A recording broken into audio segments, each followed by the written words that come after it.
Shalom saudara yang Tuhan Yesus Kristus kasihi, berjumpa kembali di channel ini, di mana hari ini saya kembali mengajak saudara sekalian untuk membaca dan merenungkan kebenaran firman Tuhan, dan biarlah kebenaran firman Tuhan pada hari ini kembali memberkati kita semua. Teks firman Tuhan yang menjadi renungan kita pada hari ini terambil dari Injil Matius, pasalnya yang ke-9 ayat 35 sampai dengan ayatnya yang ke-38. Saya akan membacakan bagian firman Tuhan ini. Demikian firman Tuhan.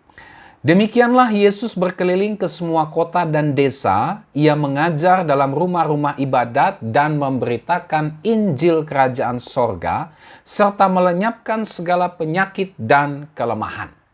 Melihat orang banyak itu, tergeraklah hati Yesus oleh belas kasihan kepada mereka, karena mereka lelah dan terlantar seperti domba yang tidak bergembala. Maka katanya kepada murid-muridnya, "Tuaian memang banyak, tetapi pekerja sedikit. Karena itu mintalah kepada Tuan yang empunya tuaian, supaya ia mengirimkan pekerja-pekerja untuk tuaian itu." Saudara yang Tuhan Yesus Kristus kasihi, dari bagian firman Tuhan ini, saya mengajak kita untuk merenungkannya di bawah tema panggilan untuk menuai. Nah, saudara yang Tuhan Yesus Kristus kasihi, istilah menuai di sini, atau dalam bahasa sehari-hari yang lebih familiar kita dengar, itulah memanen, ya, panen. Istilah menuai atau panen yang dimaksud dalam bagian firman Tuhan ini tentu saja bukan diartikan secara hurufiah, ya. Seperti misalnya menuai hasil tanaman, atau memanen hasil tanaman, atau menuai atau memanen hasil kebun, atau hasil ladang, atau hasil sawah. Bukan itu yang dimaksud dari menuai dari bagian firman Tuhan ini. Istilah menuai atau memanen yang dimaksud dalam bagian firman Tuhan ini, yang dikatakan oleh Yesus, perkataan Yesus tentang tuaian di sini, ini diartikan saudara secara rohani, ya, secara spiritual. Nah, di dalam teks firman Tuhan ini kita akan melihat beberapa poin penting ketika bicara tentang panggilan untuk menuai. Yang pertama, saudara, siapa tuaian yang dimaksud oleh Tuhan Yesus ini? Ketika Tuhan Yesus berkata, tuaian memang banyak, ayat 37, tentu saja kita bisa melihat di situ bahwa yang dimaksudkannya adalah orang banyak yang lelah, yang terlantar seperti domba yang tidak mempunyai gembala. Ayat 36, ya. Yesus melihat orang banyak itu, tergeraklah hatinya oleh belas kasihan. Siapa mereka? Yesus melihat bahwa orang-orang banyak ini adalah orang-orang yang lelah, orang-orang yang terlantar seperti domba yang tidak mempunyai gembala. Nah, rupanya saudara, orang-orang ini ada di berbagai tempat, baik itu di kota-kota maupun juga di desa-desa. Kita lihat itu dalam ayatnya yang ke-35. Ketika Yesus melakukan perjalanan pelayanan dari kota-kota, dari desa-desa, ya, dia melihat ada orang banyak yang lelah dan terlantar seperti domba yang tidak mempunyai gembala. Inilah tuaian yang dimaksud oleh Yesus. Itulah orang-orang yang lelah, orang-orang yang terlantar seperti domba yang tidak mempunyai gembala. Nah, saudara, istilah lelah ini menggambarkan keadaan manusia yang sangat menyedihkan, yang sangat memprihatinkan. Saudara, ada banyak orang yang saat ini lelah jiwanya oleh karena beban dosa yang harus dia ditanggung, ya. Lelah, jiwanya mengalami kelelahan oleh karena beban dosa yang harus ditanggung. Saudara, ada banyak orang saat ini yang lelah jiwanya oleh karena berbagai macam kekhawatiran di dalam kehidupannya.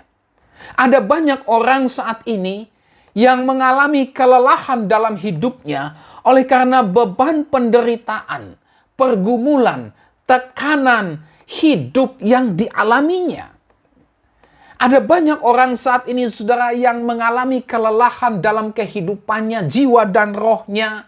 Lelah dengan ketenaran yang dia miliki, dengan popularitas yang dia punya, dengan kekayaan yang dia miliki, dengan kedudukan dan kekuasaan yang dia punya. Loh, kok bisa? Yes. Ada banyak orang yang mengalami kelelahan jiwa, kelelahan secara spiritual, padahal dia sedang dalam puncak ketenaran, padahal dia sedang dalam puncak popularitas, padahal dia punya segala kekayaan, dia punya kedudukan dan kekuasaan. Ada banyak contoh-contoh orang-orang yang demikian yang kita lihat pada akhirnya bergantung kepada obat-obatan. Bahkan saudara, tidak sedikit mereka yang mengakhiri hidupnya dengan jalan yang singkat. Ya, itulah dengan bunuh diri. Ya, lelah dengan semua ketenaran yang dia miliki. Lelah dengan semua popularitas, kekayaan, kedudukan, dan kekuasaan yang dia punya. Lelah. Selain itu, saudara, ada juga banyak orang yang lelah dalam hidupnya. Lelah jiwanya. Lelah rohaninya oleh karena sakit penyakit. Oleh karena berbagai macam kelemahan tubuh yang dia alami dalam kehidupannya. Dan sebagainya. Dan sebagainya. Inilah kata lelah yang dimaksud dalam bagian firman Tuhan ini. Lelah yang menggambarkan keadaan manusia yang sangat menyedihkan dan memprihatinkan. Kemudian saudara, di situ juga kita bisa menemukan kata terlantar. Ya, seperti domba yang tidak mempunyai gembala. Kata terlantar di sini, saudara, ini menggambarkan keadaan manusia yang tidak berdaya sama sekali. Ya, keadaan di mana dia tidak berdaya sama sekali. Ya, lelah seperti domba yang tidak mempunyai gembala, terlantar. Ini suatu keadaan di mana tidak ada yang bisa menolong dirinya sendiri. Ini suatu keadaan di mana orang tidak bisa menolong dirinya sendiri. Dan dia sangat membutuhkan pertolongan yang berasal dari luar dirinya. Terlantar. Terlantar seperti domba yang tidak mempunyai gembala. Ini digambarkan seperti orang-orang yang mereka sedang dalam keadaan tersesat. Mereka dalam keadaan terhilang. Mereka tidak tahu arah dan tujuan hidup. Mereka tidak tahu jalan yang benar. Mereka pikir bahwa jalan itu adalah jalan yang benar, tetapi sebenarnya bukan jalan yang benar. Mereka pikir bahwa jalan itu adalah jalan yang benar, tetapi justru kenapa tidak memberikan ketenangan bagi batin, bagi jiwa, dan kehidupan spiritual mereka. Ya, tidak tahu arah dan tujuan hidup. Tidak tahu jalan yang benar. Tidak ada yang memandu mereka ke jalan yang benar. Tidak memiliki penyelamat yang bisa menyelamatkan jiwa dan roh mereka dari ketidakberdayaan dan yang membawa mereka kepada ketenangan dan kedamaian jiwa mereka. Ini yang dimaksud dengan terlantar seperti domba yang tidak mempunyai gembala. Nah, saudara yang Tuhan Yesus Kristus kasihi, inilah yang dimaksud dengan tuaian itu. Tuaian memang banyak. Siapa yang dimaksud dengan tuaian itu? Itulah orang-orang yang lelah, orang-orang yang terlantar seperti domba yang tidak mempunyai gembala. Ayatnya yang ke-36. Saudara, ada banyak orang-orang yang saat ini lelah dan terlantar seperti domba yang tidak mempunyai gembala. Dan mereka membutuhkan seorang juru selamat yang bisa melepaskan mereka dari kelelahan jiwa mereka dan membawa mereka kepada keselamatan. Nah, saudara yang Tuhan Yesus Kristus kasihi, setelah kita melihat siapa tuaian yang dimaksud dari bagian firman Tuhan ini, kita juga melihat di dalam teks firman Tuhan ini ada panggilan untuk menuai. Ya, saudara, Tuhan Yesus memanggil murid-muridnya untuk menuai jiwa-jiwa yang lelah dan terlantar seperti domba yang tidak mempunyai gembala itu. Ayat 37 sampai dengan ayat 38. Yesus melihat orang banyak itu, ya, yang lelah dan terlantar seperti domba yang tidak mempunyai gembala. Lalu dia berkata kepada murid-muridnya, ya, tuaian memang banyak, tetapi pekerja sedikit. Karena itu mintalah kepada yang empunya tuaian supaya dia memberikan para pekerja-pekerja itu. Yesus men-sharekan, Yesus mengajak para muridnya untuk melihat bersama-sama akan kebutuhan para penuai yang siap untuk menuai jiwa-jiwa yang terhilang itu, saudara. Yesus panggil murid-muridnya. Di dalam ayat-ayat sesudahnya, dalam ayat 10 kita bisa melihat Tuhan Yesus bukan hanya memanggil para murid untuk ambil bagian terlibat menjadi penuai bagi jiwa-jiwa yang hilang, tetapi juga Tuhan Yesus memperlengkapi mereka dengan kuasanya dan mengutus mereka untuk menuai jiwa-jiwa yang terhilang tersebut. Pasal 10 ayat 1 sampai dengan ayatnya yang ke-8. Nah, saudara, di sini kita bisa melihat bahwa Tuhan Yesus memanggil setiap orang yang adalah murid-murid Yesus untuk menuai jiwa-jiwa yang terhilang. Ya, di sini kita bisa melihat setiap orang yang adalah murid Yesus dipanggil untuk menuai jiwa-jiwa yang terhilang, baik itu yang ada di kota-kota maupun juga yang ada di desa-desa. Itu berarti, saudara, setiap kita yang mengaku murid Yesus, saudara dan saya yang mengaku dan yang beriman bahwa kita adalah murid Yesus, saudara dan saya dipanggil untuk menuai jiwa-jiwa yang terhilang. Dimanapun saudara dan saya berada, entah itu di kota, entah itu di desa, entah itu mungkin di lingkungan keluarga saudara, di lingkungan kerja saudara, di lingkungan sekolah saudara, di lingkungan kampus saudara, di lingkungan gereja saudara, dan juga di lingkungan masyarakat di mana saudara tinggal. Saudara dipanggil untuk menjadi penuai jiwa-jiwa di mana saudara ada saat ini. Ya. Panggilannya kepada siapa? Bukan kepada semua orang. Panggilan itu ditujukan kepada murid-murid Yesus. Kalau saudara dan saya adalah murid-murid Yesus, maka saudara dan saya dipanggil untuk menjadi penuai, ya, jiwa-jiwa yang masih hidup dalam kelelahan dan terlantar seperti domba yang tidak mempunyai gembala itu. Pertanyaannya, siapa yang dimaksud dengan murid-murid Yesus? Murid-murid Yesus, siapa mereka? Itulah mereka yang telah mengalami karya keselamatan Kristus di dalam hidupnya secara pribadi. Itulah mereka yang telah dilepaskan dari kegelapan dosa dan sekarang hidup di dalam terang Kristus. Itulah mereka yang telah mengalami pembaharuan kehidupannya secara pribadi yang dikerjakan oleh Roh Kudus. Itulah yang dimaksud dengan murid-murid Yesus. Ya. Kalau saudara dan saya sudah mengalami karya keselamatan Kristus, saudara dan saya sudah mengalami kehidupan yang dilepaskan dari kegelapan dosa dan sekarang hidup dalam terang Kristus. Kalau saudara dan saya adalah orang-orang yang sudah mengalami pembaruan hidup secara pribadi yang dikerjakan oleh Roh Kudus, maka itu berarti saudara dan saya adalah murid-murid Yesus. Dan saudara dan saya dipanggil oleh Tuhan untuk terlibat dalam pekerjaan Tuhan menuai jiwa-jiwa yang terhilang. Yang ketiga, saudara, di dalam teks firman Tuhan ini kita juga melihat bahwa Tuhan Yesus tidak hanya memanggil kita para muridnya untuk menuai jiwa-jiwa yang terhilang, tetapi juga Yesus memperlengkapi para muridnya di dalam melaksanakan panggilan mereka untuk menuai jiwa-jiwa yang hilang. Ya, di dalam bagian firman Tuhan ini kita bisa melihat perlengkapan untuk menuai. Perlengkapan yang perlu bagi para penuai-penuai yang siap menuai di ladang Tuhan. Ya, di dalam teks ini kita sudah lihat dengan jelas. Tuhan Yesus, dia tidak hanya memanggil murid-muridnya untuk menuai jiwa-jiwa yang terhilang, tetapi juga memperlengkapi mereka.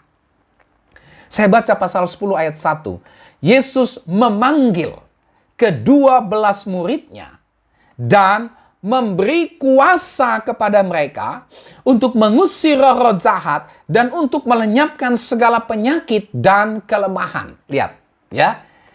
Yesus mengatakan kepada para murid, tuaian memang banyak, perlu pekerja-pekerja yang siap untuk menuai.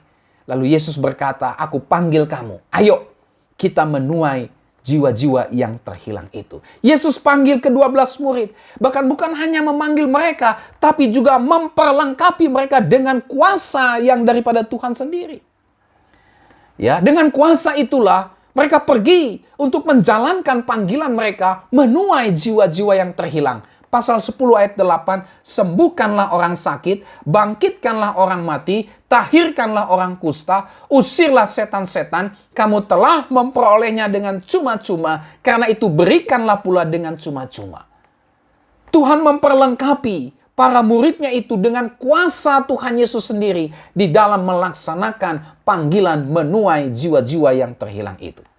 Jadi sangat jelas, saudara, Tuhan Yesus tidak hanya memanggil kita, murid-muridnya ini, untuk menuai jiwa-jiwa yang terhilang saja, tetapi juga memperlengkapi kita, memperlengkapi saudara dan saya dengan kuasa Tuhan sendiri, dengan otoritas Tuhan sendiri, di dalam melaksanakan panggilan kita menuai jiwa-jiwa yang terhilang.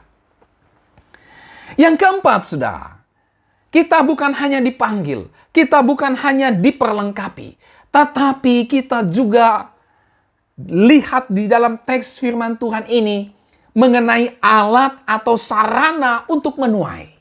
Ya, saudara, kalau petani menggunakan sabit, ya, atau parang untuk menuai padi atau gandum, maka yang digunakan oleh para penuai jiwa-jiwa yang terhilang itu apa saja? Ya, alat sarana yang digunakan oleh kita para murid Yesus ini di dalam melaksanakan panggilan untuk menuai jiwa-jiwa yang terhilang itu apa saja? Nah, di dalam bagian firman Tuhan ini kita bisa melihat ada beberapa alat sarana yang dipakai, yang diberikan Tuhan kepada setiap kita, para murid-muridnya, di dalam melaksanakan panggilan untuk menuai jiwa-jiwa yang terhilang. Apa saja itu? Pertama, itulah mengajar. Ya, saudara, salah satu pelayanan Yesus kepada orang banyak yang lelah dan terlantar, seperti domba yang tidak punya gembala itu, adalah mengajar mereka. Ini alat, ini sarana yang dipakai untuk menuai jiwa-jiwa yang terhilang. Itulah mengajar mereka. Saudara, yang dimaksud dengan mengajar di sini adalah mengajar supaya mereka dapat mengerti kehendak Allah dan juga hidup sesuai dengan kehendak Allah tersebut. Itu mengajar. Mengajar, memberitahukan kepada mereka kehendak Allah, lalu kemudian mendorong mereka, membimbing mereka, mengarahkan mereka untuk hidup sesuai dengan kehendak Allah tersebut. Hanya ketika mereka mendengar kehendak Allah dalam hidup mereka dan melakukannya dalam kehidupan mereka, maka ini adalah cara mereka dapat terlepas dari kelelahan jiwa mereka serta dari kesesatan dan keterhilangan mereka. Ya, mengajar. Ini alatnya, ini sarananya. Saudara, ada banyak orang yang saat ini tidak tahu kehendak Tuhan. Saudara, ada banyak orang yang saat ini hidup tidak selaras dengan kehendak Tuhan. Kenapa? Karena mereka tidak tahu bagaimana hidup yang sesuai dengan kehendak Allah itu. Ada banyak orang yang tidak bisa hidup sesuai dengan kehendak Tuhan karena kepada mereka tidak pernah diberitahukan bagaimana hidup sesuai dengan kehendak Allah. Sehingga pada akhirnya mereka hidup sesuai dengan keinginan mereka sendiri. Yang pada akhirnya membawa mereka kepada kelelahan jiwa, kelelahan hidup, dan terlantar seperti domba yang tidak mempunyai gembala. Nah, oleh sebab itu, saudara, sebagai murid-murid Yesus, kita dipanggil untuk mengajar mereka. Memberitahukan kepada mereka kehendak Allah. Lalu kemudian mendorong mereka. Mengajak mereka untuk bisa hidup sesuai dengan kehendak Allah. Karena itu adalah cara, jalan bagaimana mereka bisa terlepas dari kelelahan hidup, dari keterlantaran seperti domba yang tidak mempunyai gembala itu. Ya. Saudara, ada banyak orang saat ini disesatkan oleh berbagai macam ajaran dan pengajaran yang sesat, Sehingga mereka berpikir bahwa mereka telah melakukan kehendak Allah. Padahal sesungguhnya mereka tidak hidup dalam kehendak Allah. Mengapa mereka tidak hidup dalam kehendak Allah? Karena mereka disesatkan oleh berbagai macam ajaran, oleh berbagai para penyesat yang membawa mereka pada akhirnya menjauhi apa yang menjadi kehendak Allah. Ya. Sehingga mereka pikir bahwa mereka sedang melakukan kehendak Allah, tapi sebenarnya saudara, mereka tidak hidup di dalam kehendak Allah. Kenapa? Mereka disesatkan oleh para pengajar-pengajar sesat yang menyesatkan mereka, sehingga mereka sesungguhnya tidak hidup di dalam kehendak Allah. Misalnya saudara, ajaran yang mengajarkan bahwa percaya Yesus pasti kaya raya. Percaya Yesus pasti sehat dan tidak akan mengalami sakit penyakit. Percaya Yesus pasti akan sukses dan berhasil. Percaya Yesus tidak akan mengalami pergumulan, hidup akan senang-senang saja, hidup akan senantiasa mulus-mulus saja, tidak mengalami pergumulan. Ada ajaran yang mengatakan bahwa kalau kamu percaya Yesus, kalau kamu ikut Yesus, maka kamu pasti akan selalu mengalami mujizat. Ya, karena ada itu lagu-lagu rohani yang isinya mengalami mujizat setiap hari. Wow, saudara ya, mengalami mujizat setiap hari. Saat ini harga emas lagi tinggi, saudara ya. Orang berlomba-lomba menjual emasnya, membeli emasnya karena harganya tinggi, ya. Dan orang yang mungkin terperangkap oleh ajaran sesat ini, saudara, Tuhan berikan mujizatmu supaya saya dapat emas berlipat kali ganda. Tuhan tolong supaya Tuhan kirimkan emas, lagi naik ini Tuhan emas, kirimkan emas. Kan mujizat setiap hari. Betulkah kita harus mengalami mujizat setiap hari? Nah, ini ajaran yang diajarkan tidak sesuai dengan kehendak Allah. Ya. Dan kemudian ajaran-ajaran lain yang hanya menekankan kepada hal-hal yang sifatnya materi. Bahkan ajaran-ajaran yang membawa orang tidak lagi datang kepada Kristus, tidak lagi dituntun untuk hidup sesuai dengan kehendak Kristus, tapi sekarang banyak ajaran yang membawa orang untuk mengkultuskan pribadi-pribadi, untuk mengkultuskan oknum-oknum yang menyebut dirinya hamba Tuhan, yang menyebut dirinya pendeta, yang menyebut dirinya utusan yang daripada Tuhan, yang menyebut dirinya saya selalu mendapatkan suara dan wahyu yang daripada Tuhan. Bukan lagi dituntun kepada Kristus, bukan lagi dituntun untuk bisa mengerti kehendak Allah dan hidup dalam kehendak Allah, tetapi justru dituntun, ya, dibawa, ditipu untuk mengkultuskan manusia dan untuk memenuhi apa yang menjadi keinginan manusia itu. Mengkultuskan tokoh tertentu dan dipaksa, disesatkan untuk memenuhi apa yang menjadi keinginan, ambisi si tokoh yang dikultuskan tersebut. Dan oleh sebab itu, saudara, tugas kitalah sebagai murid-murid Yesus. Tugas kitalah mengajar mereka apa yang benar sesuai dengan ajaran Alkitab. Sehingga kita dapat melepaskan mereka dari berbagai ajaran yang menyesatkan. Ya, banyak orang yang mengikuti ajaran sesat mungkin terlihat sepertinya baik-baik saja, tapi lama-kelamaan, ya, dia justru juga lelah dan terlantar seperti domba yang tidak punya gembala. Saya sudah berdoa setiap hari, tapi kenapa saya nggak kaya-kaya?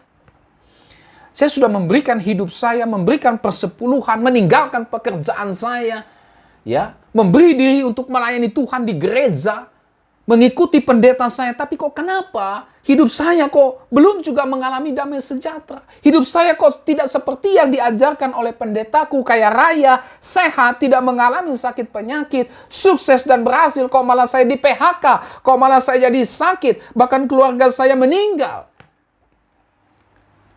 Mereka lelah, mereka terlantar seperti domba yang tidak mempunyai gembala.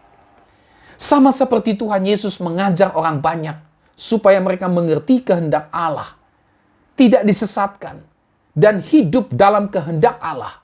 Demikian juga dengan kita yang adalah murid-murid Yesus. Saudara dan saya dipanggil untuk mengajar orang supaya mereka mengerti kehendak Allah dan hidup dalam kehendak Allah. Bukankah pesan Tuhan Yesus kepada kita para muridnya dalam Matius 28 ayat 20a? Ajarlah mereka segala sesuatu yang kuperintahkan kepadamu. Ajar. Ini yang pertama, alat atau sarana untuk menuai jiwa-jiwa, mengajar mereka mengerti kehendak Allah dan hidup di dalam kehendak Allah. Sarana yang kedua, itulah memberitakan Injil Kerajaan Sorga. Saudara, di dalam teks firman Tuhan ini ayat 35, kita juga melihat Tuhan Yesus memberitakan Injil Kerajaan Allah kepada semua orang. Memberitakan Injil Kerajaan Allah kepada semua orang. Injil Kerajaan Sorga apa artinya? Injil Kerajaan Sorga artinya kabar baik yang berasal dari sorga. Atau kabar baik yang datang dari Allah sendiri kepada mereka yang lelah dan terlantar seperti domba yang tidak mempunyai gembala. Allah memberikan kabar baiknya. Apa itu? Setiap orang berdosa yang percaya kepada Yesus Kristus pasti akan dilepaskan dari dosa-dosa mereka. Pasti akan memperoleh hidup yang kekal. Ini Injil. Ini kabar baik yang berasal dari sorga, yang berasal dari Allah di dalam Yesus Kristus kepada orang-orang yang lelah dan terlantar seperti domba yang tidak bergembala. Tuhan kasih kabar baik. Kalau engkau percaya kepada Kristus, maka engkau akan dilepaskan dari kelelahan jiwamu akibat dosa, dari kesesatanmu, dari keterlantaranmu seperti domba yang tidak punya gembala itu. Engkau akan dilepaskan di dalam dan melalui Tuhan Yesus Kristus. Nah saudara, setiap kita yang adalah murid-murid Yesus, kita dipanggil untuk memberitakan Injil Kerajaan Sorga ini kepada setiap orang. Sehingga banyak orang bertobat dan percaya kepada Yesus Kristus. Dan pada akhirnya dilepaskan dari dosa-dosa mereka dan memperoleh hidup yang kekal. Ya, mari kita beritakan Injil supaya setiap orang yang lelah dan terlantar seperti domba yang tidak bergembala itu dapat menemukan kelepasan, dapat menemukan damai sejahtera, dapat menemukan keselamatan dari itu semua di dalam dan melalui Tuhan Yesus Kristus. Nah, oleh sebab itu mari kita beritakan Injil Kerajaan Sorga kepada mereka. Yang ketiga, alat atau sarana di dalam menuai jiwa-jiwa yang terhilang itulah melenyapkan segala penyakit dan kelemahan. Saudara, di dalam bagian firman Tuhan ini kita bisa melihat, di dalam pelayanan Tuhan Yesus, kita lihat Tuhan Yesus menyembuhkan orang-orang dari segala penyakit dan kelemahan. Dia tidak hanya mengajar, dia tidak hanya memberitakan Injil Kerajaan Sorga, tetapi dia juga melenyapkan segala penyakit dan kelemahan. Nah, saudara, saya ingin memberikan beberapa hal yang perlu kita ketahui bersama mengenai pelayanan Yesus ini. Itulah melenyapkan segala penyakit dan kelemahan. Menyembuhkan orang-orang dari segala penyakit dan kelemahan. Apa sih makna dari penyakit dan kelemahan ini? Yang pertama, penyakit dan kelemahan dalam arti fisik atau secara jasmania.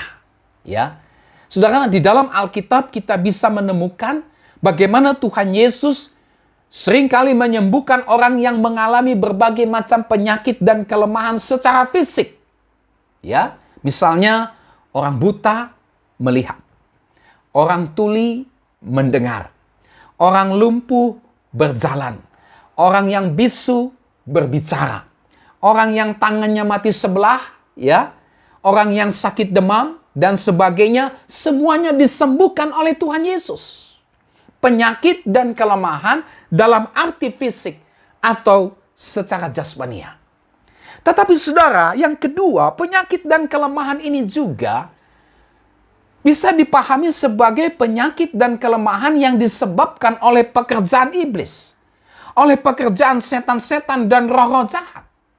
Di dalam pelayanannya kita juga bisa menemukan, saudara, bagaimana Tuhan Yesus seringkali menyembuhkan orang yang mengalami penyakit dan kelemahan yang disebabkan oleh iblis, oleh setan-setan dan roh-roh jahat.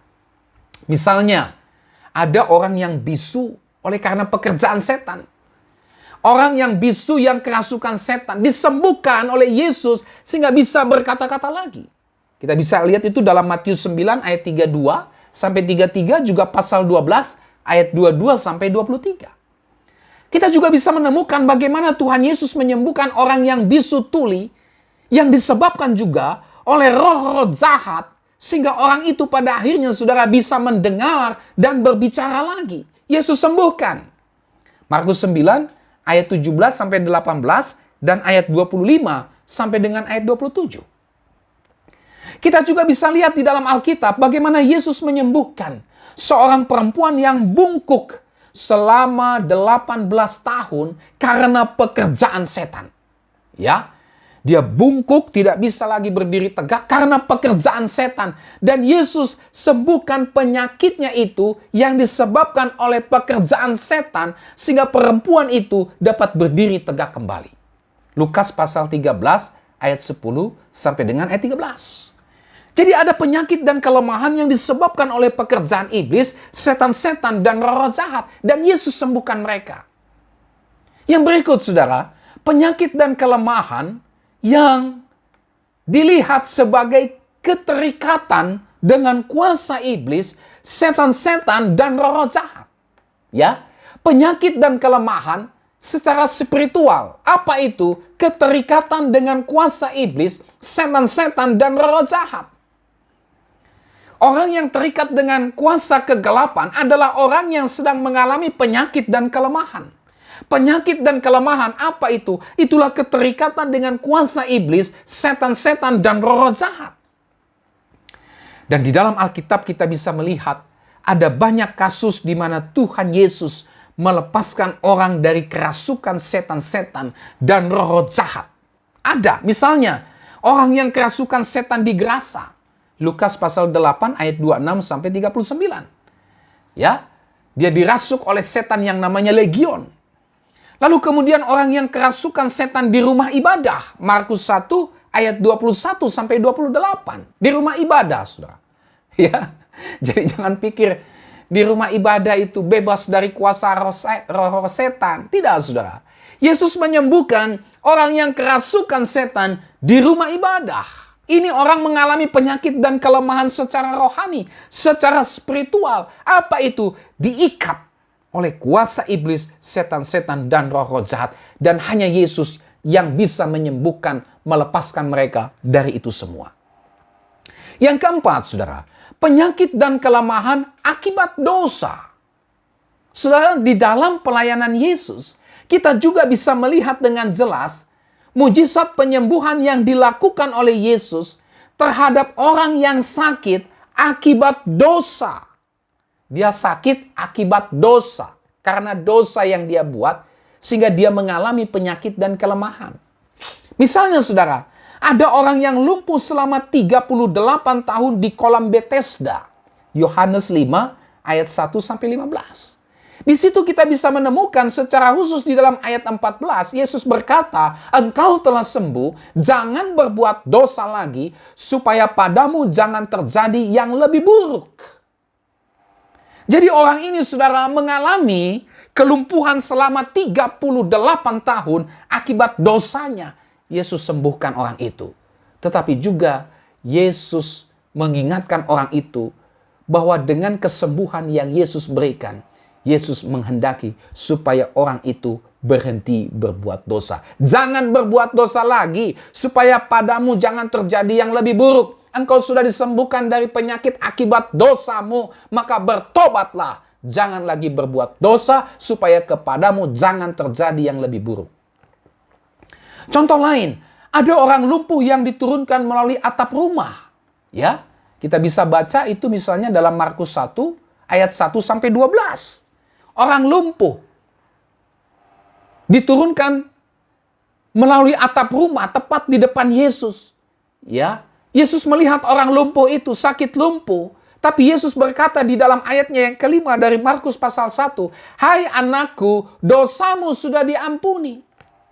Sebelum Yesus menyembuhkan orang lumpuh itu, Yesus mengatakan, "Anakku, dosamu sudah diampuni." Ya. Ini menunjukkan bahwa orang lumpuh itu mengalami sakit penyakit berupa kelumpuhan akibat dosa. Dan Yesus menangani persoalan yang paling utama. Akar daripada penyebab sakit dan kelemahan tubuhnya. Itulah dosa. Dosa harus diselesaikan. Baru Yesus menyembuhkan kondisi fisiknya yang sakit karena lumpuh itu. Ya. Jadi jelas di sini kita bisa melihat penyakit dan kelemahan oleh akibat dosa. Memang saudara, tidak semua penyakit dan kelemahan diakibatkan oleh dosa. Tetapi di dalam Alkitab, kita juga bisa menemukan bahwa ada penyakit dan kelemahan akibat dosa seperti tadi yang kita sudah lihat beberapa contohnya. Tetapi saudara, memang secara umum Alkitab juga mengajarkan bahwa penyakit dan kelemahan adalah akibat daripada kejatuhan manusia dalam dosa. Yang kelima, pengertian daripada penyakit dan kelemahan adalah penyakit dan kelemahan dalam arti rohani, ya, dalam arti spiritual. Saudara, penyembuhan terbesar yang dilakukan oleh Yesus adalah penyakit dan kelemahan tubuh secara rohani, secara spiritual. Apa itu? Dosa. Ya. Alkitab sering menggambarkan dosa itu sebagai sebuah penyakit yang mematikan. Penyakit dan kelemahan yang membawa orang kepada kematian. Cara yang Yesus lakukan untuk menyembuhkan orang yang hidup dalam penyakit dan kelemahan itulah dosa dengan cara mati di atas kayu salib. Yesaya 53 ayat 5. Tetapi dia tertikam oleh karena pemberontakan kita. Dia diremukkan oleh karena kejahatan kita. Ganjaran yang mendatangkan keselamatan bagi kita ditimpakan kepadanya. Dan oleh bilur-bilurnya kita menjadi sembuh. Bagian ini dikutip juga oleh Petrus di dalam 1 Petrus 2 ayat 24. Di situ dikatakan, ia sendiri telah memikul dosa kita di dalam tubuhnya di kayu salib, supaya kita yang telah mati terhadap dosa hidup untuk kebenaran. Oleh bilur-bilurnya kamu telah sembuh. Inilah penyakit dan kelemahan dalam arti rohani, dalam arti spiritual, dosa. Pemberontakan kita, kejahatan kita. Yesus sembuhkan itu semua dengan cara apa? Memberikan nyawanya mati di atas kayu salib. Ya. Sehingga dengan demikian, seperti kata surat 1 Petrus tadi, kita bisa hidup untuk kebenaran. Kita tidak lagi hidup di dalam dosa. Oleh bilur-bilurnya kamu telah sembuh. Sembuh artinya saudara dan saya tidak lagi hidup di dalam dosa. Sembuh artinya saudara dan saya tidak lagi mengalami penyakit dan kelemahan rohani ini. Apa itu? Hidup dalam dosa, hidup dalam kutuk dosa. Sembuh artinya saudara sudah dibebaskan dari penyakit dan kelemahan rohani ini. Itulah dosa, itulah saudara sekarang dilepaskan. Saudara diselamatkan dari dosa dan maut. Nah saudara, inilah 5 bentuk pelayanan Yesus terkait menyembuhkan, melenyapkan segala penyakit dan kelemahan. Dan yang menarik saudara, Tuhan Yesus juga memanggil kita para murid-Nya. Sebagai murid-murid Yesus, kita juga diberikan hak istimewa. Kita dipanggil untuk terlibat dalam pelayanan yang Yesus kerjakan ini. Untuk menyembuhkan, melenyapkan segala penyakit dan kelemahan. Ya, baik itu dengan cara mendoakan mereka yang sakit secara fisik dalam nama Yesus disembuhkan oleh Tuhan. Ya, atau mendoakan orang dari penyakit yang diakibatkan oleh dosa dan membimbing orang tersebut untuk bertobat dan percaya kepada Yesus. Ya. Kita dipanggil untuk mendoakan orang yang sedang mengalami penyakit dan kelemahan sambil kita cek apakah ada dosa yang dilakukan sehingga bisa menimbulkan penyakit dan kelemahan tersebut. Sehingga kita bisa mendoakan orang itu bukan hanya memohon kesembuhan dari penyakit fisiknya saja, tetapi juga menuntun orang itu supaya bertobat dari dosanya dan percaya kepada Yesus sehingga bisa mengalami kesembuhan dari penyakitnya yang diakibatkan oleh dosa. Ya. Saudara dan saya dipanggil untuk mendoakan orang yang sakit akibat kuasa kegelapan. Ya, terikat dengan kuasa-kuasa okultisme. Saudara dipanggil untuk mendoakan orang ini untuk membawa orang-orang tersebut keluar dari kuasa kegelapan, membimbing mereka untuk meninggalkan praktek dan keterikatan terhadap berbagai kuasa kegelapan. Ya, saudara dan saya dipanggil untuk mendoakan dan melepaskan mereka yang diikat oleh kuasa kegelapan. Ya, kuasa setan-setan. Tadi kita sudah lihat dalam Matius pasal 10 ayat 1 sampai dengan ayat 8, diberi kuasa untuk mengusir setan-setan. Ya, diberi kuasa. Saudara dan saya diberi kuasa oleh Kristus untuk menuai jiwa-jiwa yang terhilang. Itulah mereka yang masih terikat dengan kuasa-kuasa kegelapan. Memberitakan Injil kepada mereka, menuntun mereka untuk lepas dari kuasa kegelapan di dalam nama Tuhan Yesus. Saudara dan saya dipanggil untuk mendoakan dan membimbing mereka yang masih hidup dalam dosa, penyakit rohani, dosa. Menyerukan pertobatan kepada mereka supaya bertobat dari dosa, percaya kepada Yesus, sehingga dengan demikian mereka bisa dilepaskan dari penyakit dan kelemahan yang bersifat spiritual ini. Itulah hidupan dalam dosa dan kutuk dosa. Nah, saudaraku yang Tuhan Yesus Kristus kasihi, inilah seluruh renungan kita pada hari ini. Kita sudah melihat beberapa poin-poin penting ketika berbicara mengenai panggilan untuk menuai jiwa-jiwa yang terhilang. Kiranya apa yang kita sudah dapatkan dari bagian firman Tuhan ini, mari kita ambil bagian untuk terlibat di dalam panggilan Tuhan menuai jiwa-jiwa yang terhilang. Mungkin itu di lingkungan keluarga kita. Mungkin itu di dalam gereja kita. Mungkin di tempat pekerjaan kita. Di sekolah kita, di kampus kita, di lingkungan kita, tetangga kita, di tengah-tengah masyarakat kita, dimanapun. Mari kita berdoa supaya Tuhan tolong kita untuk melaksanakan tugas panggilan menuai jiwa-jiwa yang terhilang. Karena Tuhan sudah panggil kita dan sudah perlengkapi kita juga dengan kuasa yang daripada Tuhan. Tuhan Yesus memberkati kita dengan firman-Nya. Sampai kita berjumpa kembali dan shalom.